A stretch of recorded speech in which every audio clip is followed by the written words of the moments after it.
this is Jody from Poppywinkle, and today I'm going to show you how to make this pretty faux leather journal.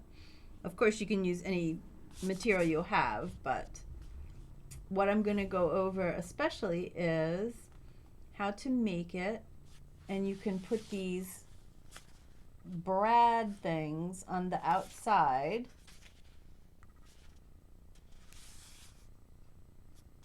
which I think looks so good on the spine like that, but the other side of them is not showing in here.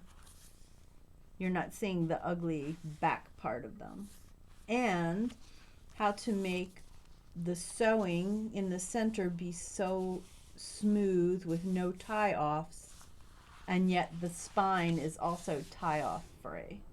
First thing I usually do when I'm making a journal is I start with the signatures, because then I'll know how big to make the cover once I decide what my insides are going to look like. So this book is going to be all, I call them half pages. So this is an 8.5 by 11 piece of paper, and I did rip the edges because I like that look. And now I'm going to rip down the center. So some people use that as a page, and that to me would be a full-size journal. But I like these little ones right now. So now that's gonna be my page. So I fold that in half. And then I've already done that with some old book pages, some blueprints, some craft paper, some music, some coffee dyed things, and I'm just gonna stick this one in the middle, and I think that has nine whole sheets in there. So once I have my signature size decided, I'm going to use 3 of these, so 3 of the 9 pages folded over.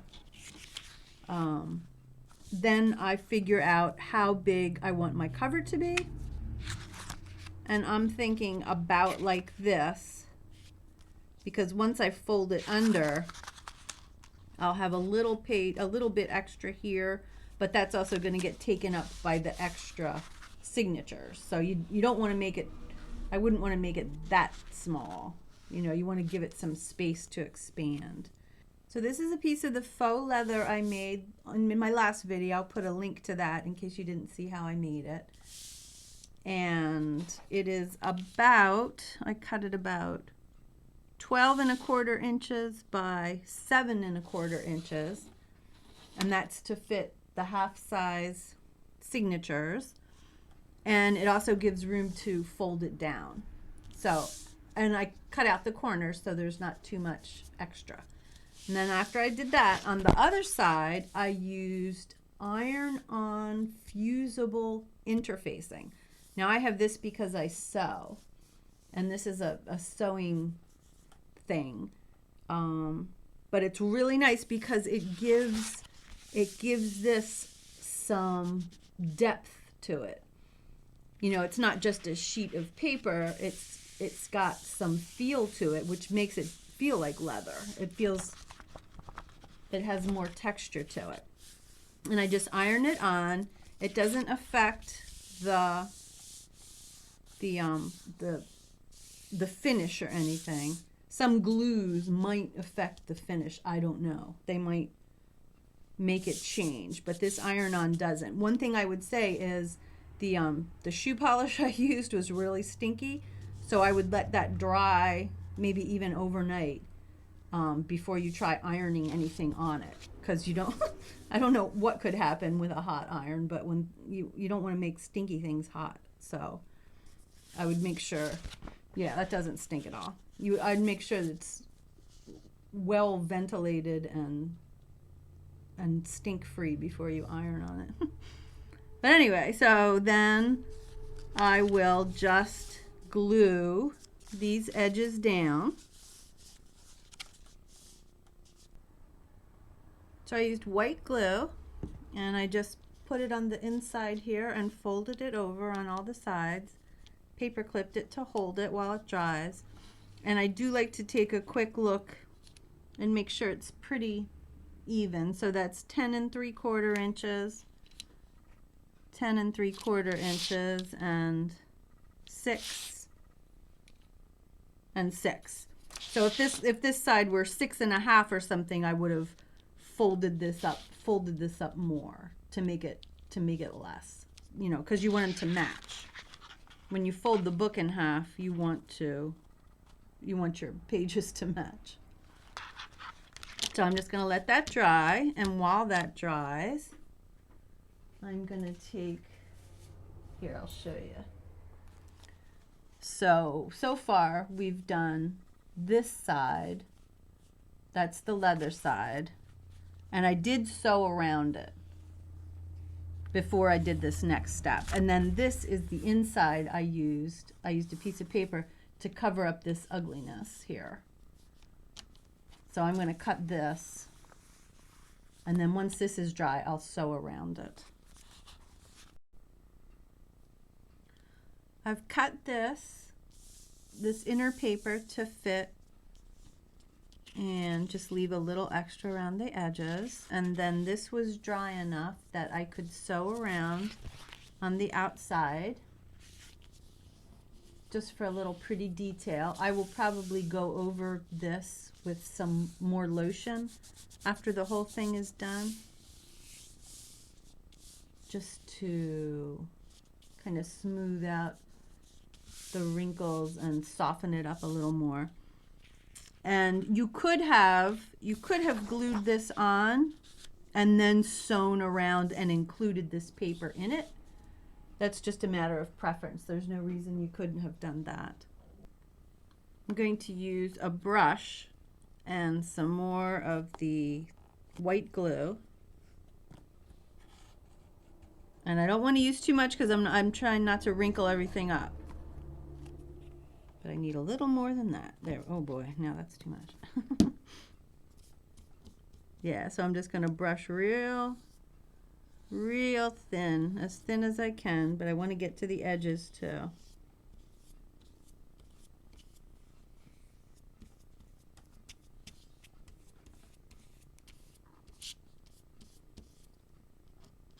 Got some junk in there.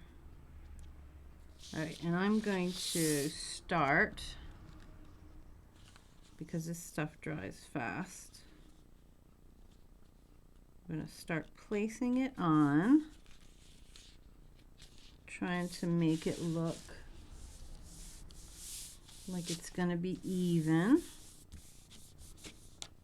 smoothing it down.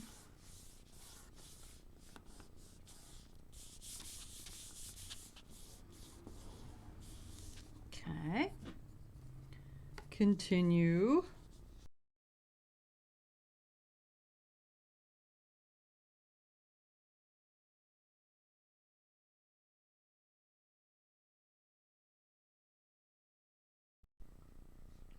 While my cover is drying, I'm going to work on a couple of things. I really liked how this turned out. So I used craft paper on this part, and then on this part I used the same color shoe polish. Again, I'll put the video in there if that's not all clear. I'll put a link to the video. But anyway, I used the same color shoe polish on a piece of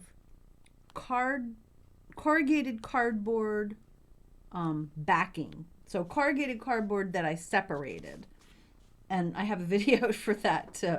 But I love what you get. So when you separate it, you get this really, I don't know, kind of crinkly, sturdy stuff with lines.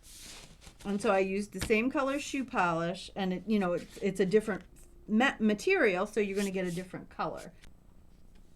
So here we have the cover with both sides, and this is the outer piece that's going to go over the spine. This is 4.5 inches by the height of the cover. So I've been experimenting with how to get the signatures in, I think the best way is to just fold it in half, meet both edges here, fold it in half and crease it. And it doesn't matter if you get kind of an ugly crease, because eventually this is going to cover it. So that way you have a nice line down the center where you can put in your middle signature. Here I've taken a piece of scrap paper and I cut it the same height as the cover, and I'm just going to mark 3 spots. One in the very center, it's 6 inches long, so I marked it at 3, and then about, it doesn't matter, but about an inch in from either side. So I marked it at 1, 3, and 5, and that's going to be my guideline for poking my holes in my signatures. That's where the threads are going to go in. Now my signatures are a little smaller than my, signatures are a little smaller than my cover, so I'm just going to put that, as much in the center as I can, even though there's a little overlap, that's fine. I'm going to take an awl, which is my favorite little pokey tool, and I'm just going to poke at each of those holes all the way through. Oh, and before you start sewing, you want to check out your front, make sure this is the front of your cover and that anything is facing the right way. So if you want this to be up and down and that's your front cover, you don't want this to be upside down the other way. So just make sure everything's going in the right direction. Find the center and go through and pull it through, and then you're going to go up to the top and out, and then I'm going to make another hole down here so I know where to come in.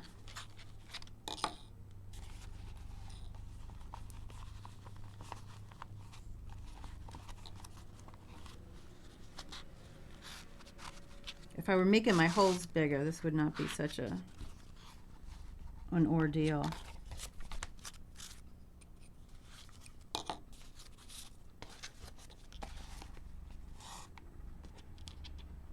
And then just down to the bottom, through again, and then out through the center.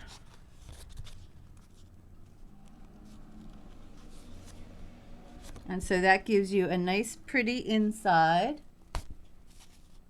completely smooth, no ties. And the outside we're going to cover up, so it doesn't matter. So I'm going to tie that off and then do the rest of the signatures. Here are my 3 signatures sewn in. This is my front, this is my spine. And as you can see, I had plenty of string. This one I only, was it this one? No, this one. I only used 2 lengths, and that was still plenty instead of the 3 lengths. But I do tend to use 3 just because if like you want to put dangles down or something, which I'm not doing, but so 2 or 3 lengths depending on what you want to do with it. So I've trimmed the threads and I just want them to lay flat.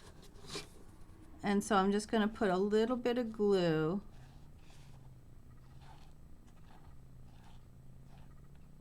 down here and just sort of smooth that in. Again, we're going to cover this up so it doesn't matter that it's ugly. Yay us. And I'm going to let that dry. While that's drying, I'm going to put my 2 little brads in. I like where they are. That's about 1/4 of an inch from the top and the bottom. And I'll put a link to these. I've never seen anything like them, but I like them. And let's see. I'm going to center this so I know where my center is. Right about there. And so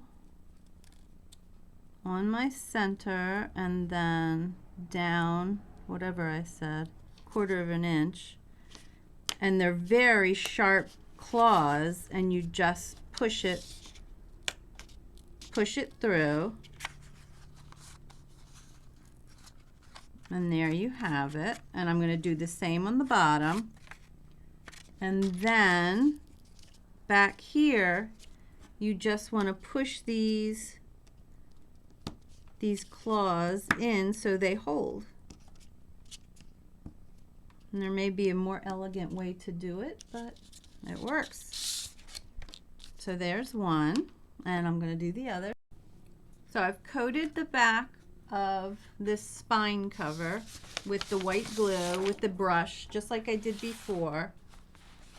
And I'm going to line up the center. Oh, I'm getting messy.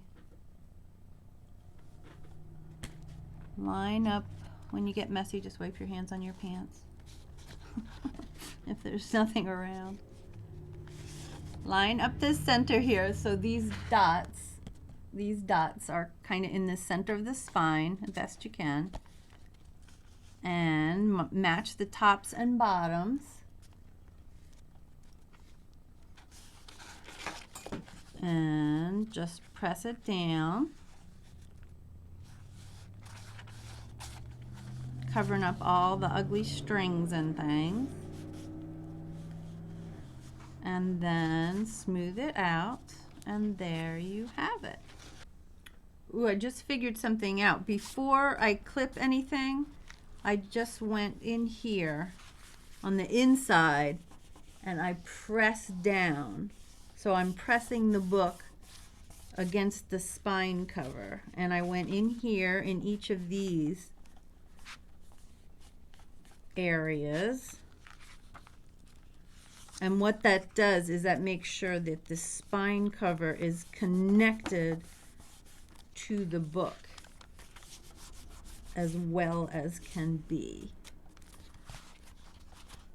And so then I'm just going to clip these edges to make sure they stick. But see here, and I'll clip up there too. See, now it's very tight to it. So learned something there. So here it is, our handmade faux leather junk journal.